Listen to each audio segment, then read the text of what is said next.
Alexander Voccia for Future School of English. I'm from Italy, but I live in New York, and today I want to tell you a little bit about the work that I carry out here at the United Nations headquarters. First of all, I'm going to talk to you a little bit about the division in which I work, which is the Division for Sustainable Development. And we're going to look at what exactly sustainable development means. Then we're going to focus on the area within sustainable development that I work in, which are small island developing states. And we're going to try to understand what exactly are small island developing states, why their issues are important, and finally, what kind of activities we carry out here in New York to try and support the efforts of small island developing states. So, first of all, welcome to the United Nations. I hope you will enjoy this brief presentation. So, as I mentioned, I work in the Department of Economic and Social Affairs here in the Division for Sustainable Development. Now, what is sustainable development? That is the first question that we need to ask.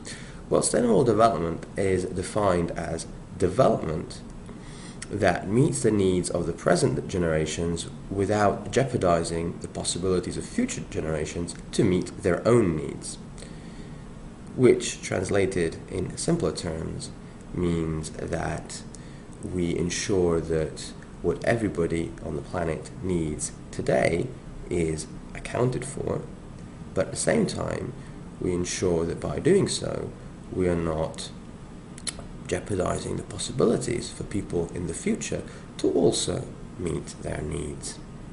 Now, there are three pillars to sustainable development: economic, social, and environmental.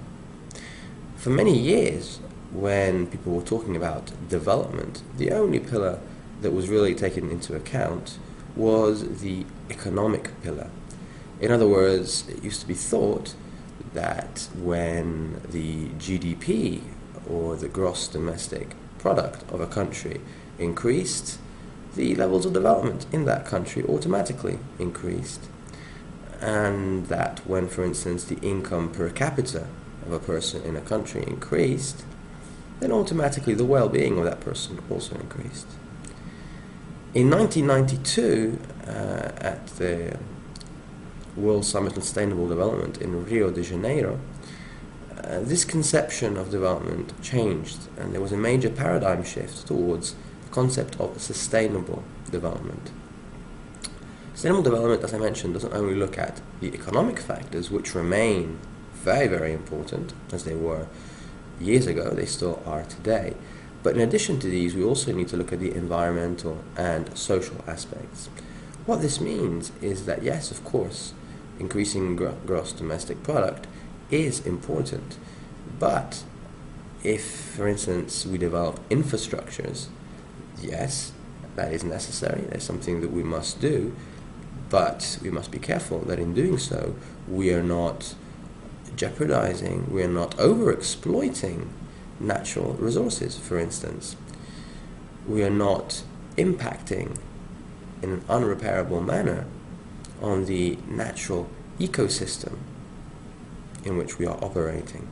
So there's a lot of environmental concerns needed to be taken into account. You must have heard about climate change and CO2 emissions, which is very much the topic of the moment. And that is a very clear example of how, yes, we can develop a country, we can build infrastructure, we have more cars, more means of transportation, but a lot of this, unfortunately, has often coincided with additional emissions of CO2, which has obviously environmental repercussions. And so this model to development, one that favors only increased emissions of CO2, the sustainability of this model obviously is debatable. So these are just some very brief examples of how we can look at sustainable development. So there's an economic component, there's an environmental component, but there's also a social component. So the rights of all human beings obviously have to be respected.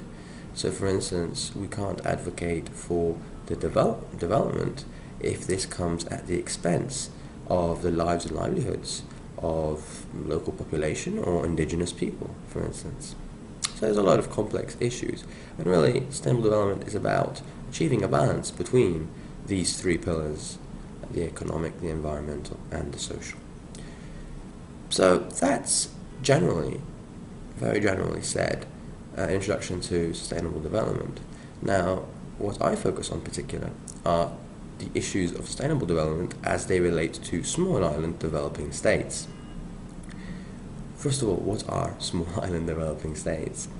Well, the name itself defines what they are. They are islands, for a start. So I work exclusively on islands. They are small. So, for instance, England is not a small island developing state. It is far too big.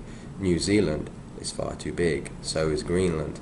These are very large islands. Australia, which is a continent, is also definitely too big to be considered a small island. So they are islands, they are small. They have to be developing, so they have to be developing economies. Again, places like England, New Zealand, Australia are considered to be fully developed, and so they definitely would not meet the criteria of being small and of being developing. And finally, they have to be states, so autonomous states.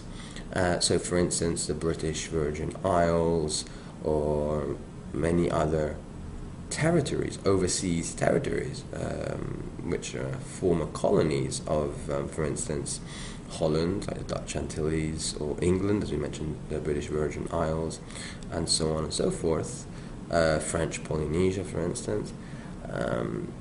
These also are not taken into consideration by the nature of my work. So, what exactly are these islands? Let's look at a few examples. Well, they are located primarily in three regions on the planet. That is in the Caribbean. We have places, for instance, like Jamaica, Barbados, Trinidad and Tobago, St. Lucia, St. Vincent, the Grenadines, and many others. They are in the Pacific Oceans, Tuvalu, Kiribati, Papua New Guinea, and in the Indian Ocean, Mauritius, Maldives, Comoros, Cape Verde. In total, there are just over 40 small island developing states. Now, I know that as I say the words Jamaica, Mauritius, Maldives, first thing that comes to mind is beautiful locations, like a paradise on earth, fantastic white sandy beaches, and glistening crystal clear blue water, and pristine skies, and lots of sun. And that is true. That is very true. But unfortunately, there are also many serious development issues that these countries have to face. So, let's look at some of these issues and how they impact the lives and livelihoods of people on these islands. Well, I've already mentioned a minute ago the issue of climate change. And climate change is very much one of the major threats to the survival of small island developing states. Because with climate change comes sea level rise. Quite simply put, in an oversimplistic fashion, if you will allow me, when the temperatures rise, the glaciers melt, and the levels of the sea, of the oceans around the world, go up. Now, if you think that some of these islands, the highest point they have on the entire island might be something like 5, 6, 7 meters above sea level. Can you imagine? There is no natural landmass that is above 5 or 6 meters. So what that means is that even a very small increase in the level of the sea basically results in total inundation for the island, rendering the island inhabitable, destroying crops, completely tearing apart local population's livelihoods. So climate change is a serious issue.